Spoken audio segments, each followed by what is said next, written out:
સમાચાર સુરતથી કે જ્યાં આયુર્વેદિકની આડમાં નશાકારક ગોળીઓની હેરાફેરી ઝડપાઈ છે। એસઓજીએ 6 લાખથી વધુની કિંમતની ગોળીઓ કબજે કરી છે।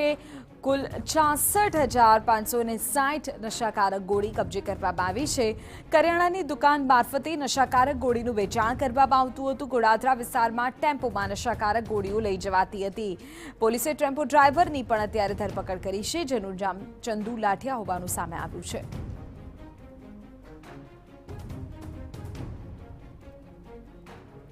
સુરતથી જાણકારી મળી રહી છે કે જ્યાં નશાકારક જે દવાઓ છે, ગોળીઓ છે, તે ઝડપાઈ છે।